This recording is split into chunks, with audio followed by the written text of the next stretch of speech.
Alors c'est une histoire assez simple, hein, mais il y a tout dedans. De l'ignorance, des amalgames, de la propagande, et j'ai même pu échanger avec Hugo Clément. Et on se demande quand même s'ils le font pas exprès.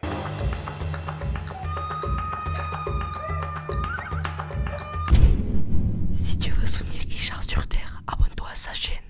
Ça commence par One Voice qui, disons les choses tout de suite, dénonce des faits qui méritent d'être dénoncés. Oui, vous l'aviez pas vu venir celle-là. On voit un tas de sangliers morts et au milieu l'un d'eux qui respire encore. De quoi mettre en colère tout chasseur qui se respecte, évidemment. Mais regardez la réaction de One Voice qui n'a pas manqué à sa réputation d'association malhonnête, sangliers agonisants et cadavres abandonnés. Dans la Nièvre, les chasseurs prennent la nature pour une poubelle. Abandonner les cadavres dans la nature, nouvelle passion des chasseurs? Voilà les effets de la chasse dans les campagnes. Pour les chasseurs, les sangliers, des déchets comme les autres. Chasse! Chasseurs! Vilains! Voilà la réalité! Abolition! Moi je tombe là-dessus, je fais quoi? J'appelle la Fédération des chasseurs de la Nièvre. Bah ils étaient pas au courant. Et pourquoi à votre avis ils étaient pas au courant? Parce que c'est une opération de destruction ordonnée par le préfet. De nuit, à la lunette thermique et opérée par des lieutenants de louveterie. Des agents de l'État quoi. Exactement ce qui se passe à Genève, là où la chasse est interdite. Voilà, là-bas on ne chasse pas, on détruit. Même mode opératoire, hein, de nuit avec des lunettes thermiques. C'est pas ça que vous vouliez? Je comprends plus moi, qu'on arrête la chasse et qu'on laisse l'État se démerder? Non, je sais pas, a priori c'est mieux. Non, je dis ça parce qu'en France, il est interdit de chasser la nuit, et il est interdit de chasser à la lunette thermique. Cette histoire n'a donc strictement rien à voir avec la chasse. Et ça m'a pris littéralement 10 minutes pour le savoir de manière certaine. Oh bah 2 coups de fil. Mais One Voice, et vous allez voir, je vais vous étonner, n'en a rien à carrer de ça. Puisque son objectif, je vous le rappelle, hein, pour les gens qui ne suivent pas, c'est pas d'informer, ni même d'alerter. C'est de se jeter sur la moindre histoire qui pourrait servir leur narratif. Et si tu suis toujours pas, l'objectif de One Voice, c'est l'interdiction de la chasse. Oui, c'est sûr, si tu sais pas ça, tu peux pas... La chasse, un problème mortel. Chasse, chasseur, preuve, honte à vous. Abolition. Bon, je vais le redire quand même. Ce qu'ont fait ces lieutenants de louveterie en laissant agoniser un animal comme ça, c'est de la merde. Ah bah quand on abat un animal, le minimum, hein, c'est quand même d'aller vérifier qu'il est bien mort. Non, l'argument il faisait nuit, on n'a pas bien vu, ça tient pas une seconde. Hein. Oui, abattre un animal, c'est une responsabilité. Donc le minimum, c'est de pas être un connard dans le processus. En plus, cerise sur le gâteau, ça permet de pas finir dans une émission d'Hugo Clément. Oui, parce que bien entendu, qui est monté au créneau? Hugo Clément et son média Vaquita, qui n'ont pas manqué, bien sûr, de relayer l'indignation de One Voice. Regardez cette vidéo, elle donne une bonne idée de la manière dont certains chasseurs considèrent la vie des animaux. Voilà, vous avez compris, on est bien parti pour une séance d'information publique. Et moi, en voyant ça, et au bénéfice de mon nouveau compte X, hein, que j'ai créé suite à mon piratage, bah j'ai pu interpeller directement Hugo Clément, qui m'avait bloqué sur l'autre compte. Et allez, on va en parler vendredi en 8 sur ma chaîne, Hugo. Vous en ratez pas une, sérieux. Oui, je pense qu'en fait, ils se sont donnés pour mission de nourrir ma chaîne. J'ai cherché, je vois pas d'autre explication. Et contre toute attente, hein, against all waitings, hein, pour les anglophones, Hugo Clément m'a répondu. Le sanglier était gravement blessé, a été achevé ensuite par les gens qui filment. Ils ont également photographié les nombreux cadavres à proximité. Une procédure est en cours, mais continuez à nier l'évidence si vous le souhaitez. Nier l'évidence de quoi? Il a cru que je niais les faits. Or, non. Je lui réponds donc ce que je viens de vous raconter, que ce sont des tirs de destruction ordonnés par l'État. Mais il n'est pas d'accord. Ça change quoi? Les louvetiers sont des chasseurs, mandatés par l'État certes, mais des chasseurs quand même, titulaires d'un permis de chasse.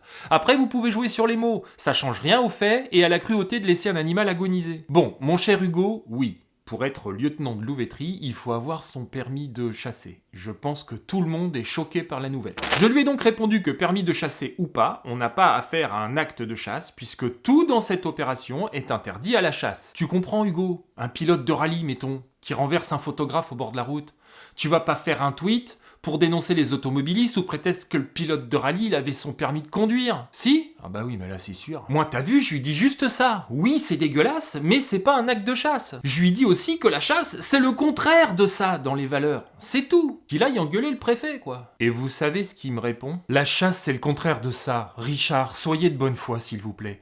Certains chasseurs font certainement de leur mieux pour faire souffrir le moins possible les animaux, mais d'autres s'en fichent et laissent agoniser les bêtes blessées, vous le savez très bien. Ça a été maintes fois documenté. Bah oui, j'ai maintes fois appelé sur cette chaîne à sortir les cons de nos rangs. Mais je vois pas bien ce que ça vient foutre là. Hugo, tu dénonces un acte répréhensible commis dans le cadre d'un arrêté de destruction ordonné par le préfet. Je te le fais remarquer et toi tu me réponds ouais mais d'accord mais des chasseurs comme ça existe. Le problème c'est de prendre un acte isolé comme ça et de mal le qualifier et puis ensuite d'essayer d'en faire un amalgame avec les chasseurs parce que les chasseurs, oui on l'a maintes fois vu, font C'est nul. C'est pas comme ça qu'on décrit une pratique, Hugo. Tu seras d'accord, qualifier une pratique à l'aune de ses dérives, c'est pas honnête. C'est comme si je disais que les journalistes, ils avaient un problème avec le consentement à l'aune de toutes les histoires qui sont sorties. Parce que toi, t'es journaliste, par exemple. Bah voilà, tu condamnes a priori, et t'en fais pas pour autant une généralité. Tu comprends, je veux dire, je suis en train de t'expliquer que ton modus operandi, il est basé sur un principe malhonnête. Regardez ce que font les chasseurs, voilà ce qu'on entend toute l'année. On est 1 million, nom d'une pipe en mousse. Pourquoi chez nous, il y aurait pas de brebis galeuses? Et pourquoi travailler aussi fort pour que ces brebis galeuses servent pour décrire l'ensemble? Bah c'est juste con. Quand je dis que la chasse n'a strictement rien à voir avec ça, je dis ça parce que la chasse, ce sont d'abord des valeurs. Dans la destruction, par définition, il n'y a pas de valeur. On est là pour remplir une mission, on est là pour buter du sanglier, on s'en fout du reste. Un chasseur digne de ce nom, et c'est l'immense majorité des chasseurs,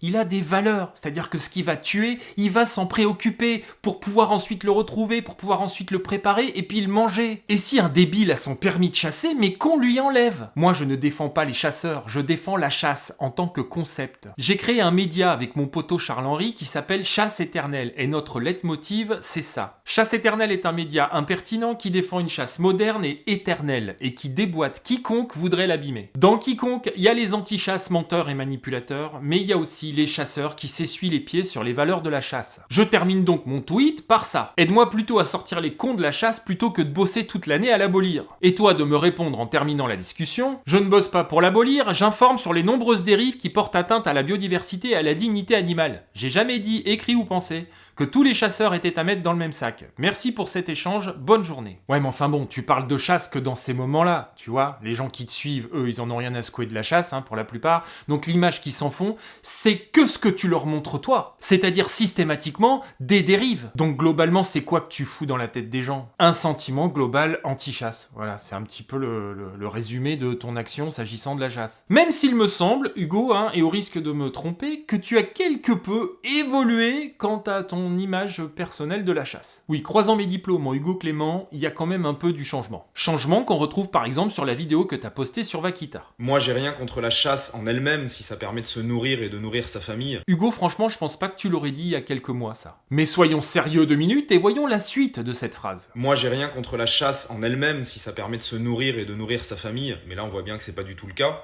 Ces animaux, ils sont simplement jetés, ils sont pas consommés. Bah c'est ce que je me tue à t'expliquer, Hugo. C'est pas un acte de chasse, c'est un acte de destruction. C'est pas le même objectif, ni les mêmes moyens employés. Tu comprends la logique de tout ça? Du coup, je suis sûr qu'on peut faire mieux que ça en termes de hauteur de débat, franchement. D'une part, One Voice, que tu partages à l'envi, ne se prive pas de faire de l'amalgame son fonds de commerce. Abandonner les cadavres dans la nature, nouvelle passion des chasseurs, c'est la définition de l'amalgame. Ce serait bien de nommer les choses et de condamner l'enfumage quand tu les croises, aussi. Mais là où ça devient nul, si je peux me permettre, c'est la suite. Tu nous fais le coup des lâchers de sanglier et de l'agrainage. Je vais vite passer là-dessus parce que j'en ai fait des vidéos entières et que je l'ai débunké 1000 fois. Oui, ça sent l'argu réchauffé quand même, Le phénomène sanglier est mondial, sur tous les continents. Et s'il est vrai que dans les années 70, on a réintroduit des sangliers alors qu'il n'y en avait plus, dire que c'est à cause de ça qu'on en est là, c'est juste malhonnête. Quand le monde entier est confronté à la même problématique, du Japon à l'Argentine, en passant par le Maroc, avoue que ton argument se pète assez vite la gueule. Réchauffement climatique et agriculture intensive, c'est ça qui est commun à tous les pays. Pas les 3 sangliers relâchés par la CCA de Brouilly-le-Captif en 1973. J'ai une playlist sanglier, tout y est expliqué et sourcé. Quant à l'agrainage, tu vois Hugo, on est d'accord tous les deux pour en dénoncer les dérives. Des assauts de chasse privés, et j'en ai déjà parlé, détournent la réglementation, balancent des tonnes de maïs pour concentrer les sangliers et ensuite vendre leurs actions de chasse 15 000 balles l'année. C'est de la merde et je le dis tout le temps. Mais comme je le disais tout à l'heure, si dans toute pratique il y a des dérives qu'il faut combattre, j'ai quand même un doute quant à tes intentions quand tu fous tout le monde dans le même panier. Et ce qu'ont fait aussi les chasseurs, et ils continuent à le faire encore aujourd'hui dans certains endroits, c'est ce qu'on appelle de l'agrainage. Les chasseurs ci, les chasseurs ça, voilà, la chasse est victime de dérives. Et je dis bien victime. Tout ce que tu dénonces, Hugo, les instances de la chasse le dénoncent aussi, et dès que c'est possible, elles se portent partie civile. Le discours que tu tiens, et même si je sens poindre un petit peu de mesure au milieu de tout ça, reste quand même assez pauvre. Partiel, exagéré, orienté, tout du moins. Tu la vois bien pourtant, la connerie de One Voice qui fonce tête baissée dans l'abrutissement des masses. Je crois, moi, que sur ce sujet-là, t'es capable de faire bien mieux que ça. Reconnaître le principe même de chasse comme un préalable à la critique la rend infiniment plus puissante, la critique. Parce que je sais pas si t'as remarqué, mais les autres zozos, là, qui passent leur temps à brailler sous les hurrahs animalistes, ils ont quand même du mal à convaincre. Bon, t'as remarqué, ça peine à mobiliser dans les manifs. Mais imagine la puissance de l'argumentation quand elle vient de l'intérieur. Imagine ce qu'il est possible de faire dès qu'on sort de l'anecdote outrancière. Alors moi je te propose, encore, de nous rencontrer pour en parler. Parce que comme je l'ai dit dans d'autres vidéos, je suis sûr qu'on peut s'entendre sur le gros du truc. Bon, pour ce qui nous occupe aujourd'hui, je le répète, va falloir aller gueuler au niveau du préfet. Mais de manière générale, moi j'en peux plus en fait. Des débiles animalistes d'un côté qui racontent des conneries sur la chasse toute la journée, et de l'autre des débiles chasseurs qui salissent les valeurs de la chasse. Avoue que c'est quand même une belle paluche tendue, à la mesure et à l'action concrète. La vraie quoi, celle qui change vraiment les choses. Sinon, tu peux aussi me rebloquer et retourner jouer à la propagande avec One Voice. C'est toi qui vois. Voilà, je vous encourage chaleureusement à cliquer sur ces 2 vidéos où je débunk du Hugo Clément dans le texte. Parce qu'avec Hugo Clément, globalement, on a souvent matière à débunkage quand même. Alors sinon, restez bien ferme, votez pas avec le cul. Je vous dis à bientôt sur Terre ou ailleurs.